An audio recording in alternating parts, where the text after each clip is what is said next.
ஹாய்ங்க. இன்றைக்கி என்ன பார்க்க போகிறீங்க அப்படின்னா, என்னோடய ஃப்ரைடே ரொட்டீன் தான் உங்களுக்கு நான் காட்டி தரப்போகிறேன். ஃப்ரைடே காலையிலேருந்து நைட் வரைக்கும் என்னென்ன வேலை செஞ்சேன், எனக்கு டே இன்றைக்கி எப்படி போச்சு அப்படிங்கிறத உங்களுக்கு காட்டித்தரேன். வாங்க பார்க்கலாம். ஃபஸ்ட்டு காலையில் எப்பயும் நேரமாகவே எழுந்திரிச்சிடுவேன் 5 மணிக்கு. இன்றைக்கி எழுந்திரிக்கும் போது கரண்ட் இல்லையா, சரி கொஞ்சம் தூங்கிட்டு கொஞ்சம் நேரம் தூங்கிட்டு எந்திரிக்கலாம் அப்படின்னு சொல்லிட்டு பார்த்தா அதுக்குள்ளே என்னாச்சுன்னா 6 மணி ஆகிப்போச்சு, விடிஞ்சிருச்சு. அதுக்கப்புறம் சரின்ட்டு எழுந்திரிச்சிட்டு அப்புறம் மாடிக்கு வந்துட்டு எப்பயும் காலையில் எழுந்திரிச்சோன்னா வாக்கிங் போவேன்.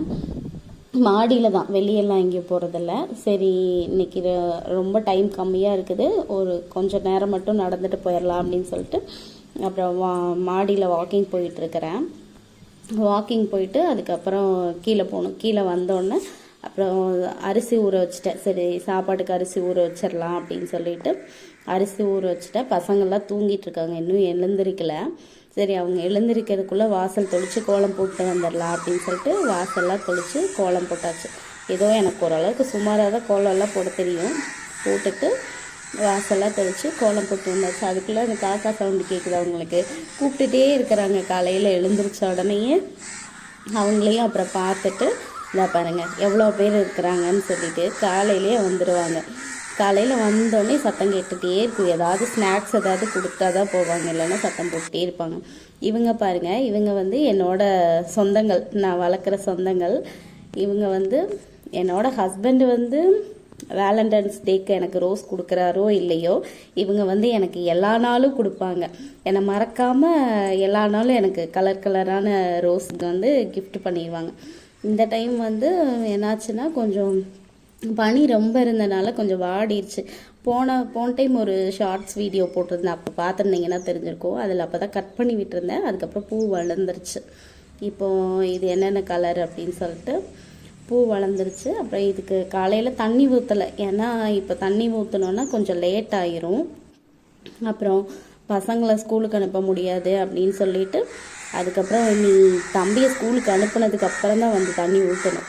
அதுக்குள்ளே காக்கா சவுண்டு பாருங்கள், காக்கா கத்திகிட்டே இருக்குது. ஏதாவது ஸ்நாக்ஸ் போட்டால் தான் போகும். அதுக்கப்புறம் முறுக்கெடுத்து போட்டுட்டு சரி அடுத்து உள்ளே போய் வேலை செய்யலாம் அப்படின்னு சொல்லிட்டு வேலை வந்தாச்சு. இந்த ஃபேன் பாருங்கள், இது எப்பயும் மறந்துடுறேன். நான் ஹஸ்பண்ட்கிட்ட திட்டு வாங்கிட்டே தான் இருப்பேன். எப்போனாலும் சரி பாதி சாப்பாடு செஞ்சு முடிச்சிடுவேன். அதுக்கப்புறம் அவங்க எந்திரிச்சு வந்துட்டு இந்த எக்ஸஸ் ஃபேனை போட்டால் தான் ஞாபகம் வருது, மறந்து போயிடுது. அதுக்கப்புறம் பாப்பா எழுந்திரிச்சு வந்தாச்சு. சரி இன்றைக்கி நெல்லிக்காய் ஜூஸ், காலையில் நெல்லிக்காய் ஜூஸ் குடிக்கலான்னு சொல்லிட்டு கொடுத்தாச்சு. இவங்க எங்கள் வீட்டோட குட்டி இளவரசி. எப்படி இருக்காங்கன்னு பாருங்கள். இப்போ பாருங்கள் முகத்தை,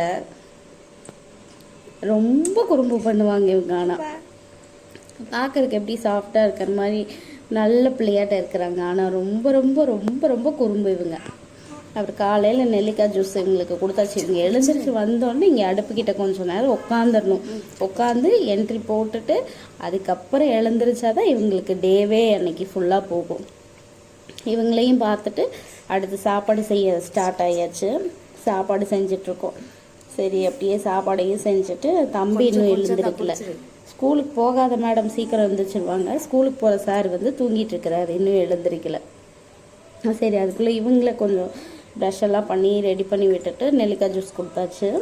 அப்போ குடிச்சிட்டாங்க. அடுத்து தம்பியெல்லாம் ஸ்கூலுக்கு கிளப்பி விட்டாச்சு. அடுத்து சரி பூச்செடிக்கு தண்ணி ஊற்றிடலாம் அப்படின்னு சொல்லிட்டு போனால் இந்த மேடம் பாருங்கள் என்ன பண்ணுறாங்கன்னு சொல்லிட்டு, இந்த காலையில் நான் நேரமாக இவங்கெல்லாம் எழுந்திருக்காதுக்கு முன்னாடி இந்த பூச்செடிக்கு தண்ணி ஊற்றலைன்னு வச்சுக்கோங்களேன், அதுக்கப்புறம் என்னால் ஊற்றவே முடியாது. இந்த மாதிரி தான் ஏதாவது ஆகும். இந்த மேடம் பாருங்கள் போயிட்டுருக்காங்க. நான் சரி தம்பி ஸ்கூலுக்கு அனுப்பி விட்டாச்சு. சரி நான் அந்த வீடியோ எனக்கு எடுக்க முடியல. காலையில் கொஞ்சம் லேட் ஆயிடுச்சா, தம்பியும் அவசரமாக அனுப்பி விடணும்னு சொல்லிட்டு அதனால் சரி நம்மளே அனுப்பி விட்டுறலான்னு சொல்லி அனுப்பி விட்டுட்டேன். அதுக்கப்புறம் இப்போ என்னன்னு பார்த்தீங்கன்னா தண்ணி ஊற்றலான்னு வந்தால் இந்த மேடம் நான் தான் ஊற்றுவேன்னு சொல்லி ஊற்றிட்டுருக்காங்க பாருங்கள். பூச்சி வந்துருச்சு போல், அதை காட்டிகிட்டு இருக்கிறாங்க. காலையில் இந்த மாதிரி வேலை தான் நிறைய பண்ணுவாங்க. இதை இப்போ நம்ம கொடுக்கலன்னு வச்சுக்கோங்க, காலையில் ஆர்ப்பாட்டம் பாட்ட ஆரம்பிச்சிருவாங்க. இனி நைட்டு வரைக்கும் அழுதுகிட்டே தான் இருப்பாங்க, ஓயவே மாட்டாங்க. அதை சொல்லி காட்டுவாங்க என்கிட்ட, நீங்கள் தானே கொடுக்கலன்னு சொல்லிட்டு. சரி அவங்களையும் வச்சுட்டு அப்படியே நம்மளும் தண்ணி ஊற்றிடலாம் அப்படின்னு சொல்லிட்டு தண்ணியெல்லாம் ஊற்றியாச்சு. பூச்செடிக்கு தண்ணியெல்லாம் ஊற்றிட்டு அப்புறம் ரோஸ் எல்லாம் பார்த்துட்டு ரோஸ் பறிச்சுட்டு அதுக்கப்புறம் சரின்னு வீட்டுக்கு வந்தாச்சு. அப்புறம் ஹஸ்பண்டுக்கு சாப்பாடெலாம் ரெடி பண்ணி வச்சுட்டு அவருக்கு பேக்கில் எடுத்து வச்சு அதுக்கப்புறம் கொடுத்து விட்டால் தான் அவங்க கிளம்புவாங்க. எப்பயுமே இல்லைன்னா அவங்களுக்கு லேட் ஆயிரும். அதுக்கப்புறம் வந்து கிச்சன் வேலையெல்லாம் செய்யணும். எப்படி இருக்குதுன்னு பாருங்கள். இதெல்லாம் இன்னைக்கு க்ளீன் பண்ணி எடுக்கிறதுக்குள்ளேயே எனக்கு நேரம் ஃபுல் டைம் போயிடும்.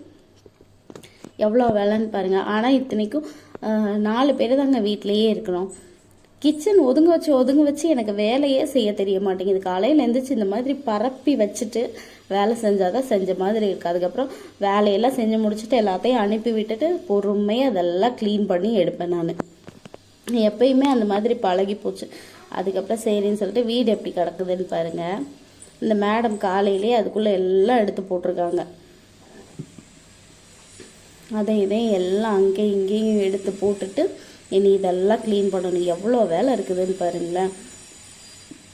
ஆனால் ஹஸ்பண்ட் என்ன தெரியுமா பண்ணுவாங்க, காலையில் போகும்போது பார்த்துட்டு போகிறாங்களா, ஈவினிங் வரும்போது க்ளீன் பண்ணி சுத்தம் பண்ணி எல்லாமே வச்சுருப்பேன்.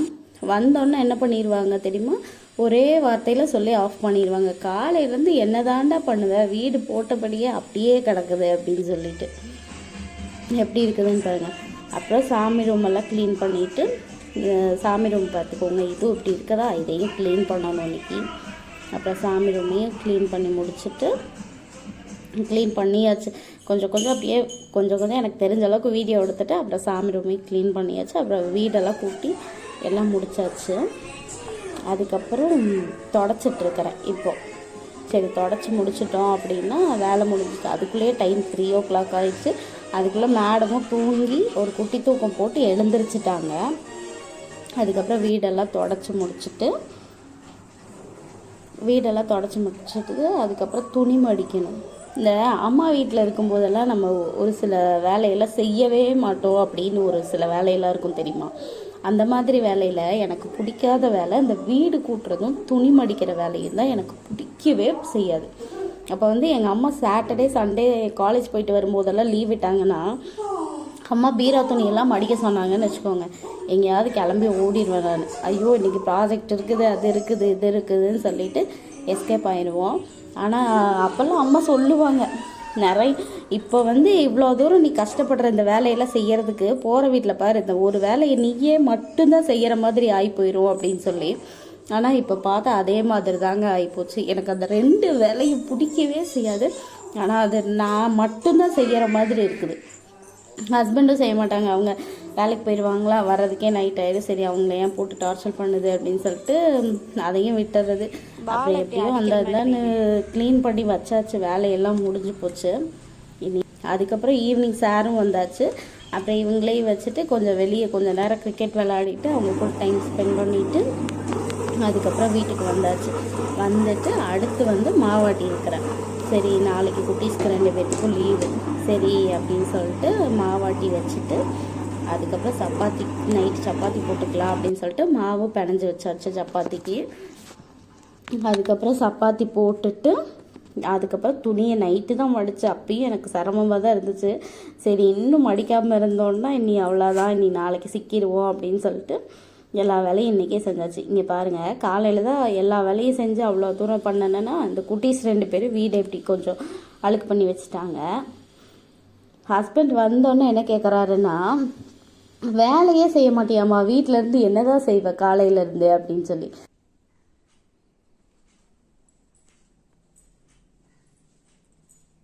அவ்வளோதாங்க, என்னோடய ஃப்ரைடே ரொட்டீன்ஸ் முடிஞ்சு போச்சு. இந்த மாதிரி வீடியோஸ் பார்க்குறதுக்கு என்னோடய சேனலை சப்ஸ்கிரைப் பண்ணிக்கோங்க, லைக் பண்ணிக்கோங்க. Thank you all.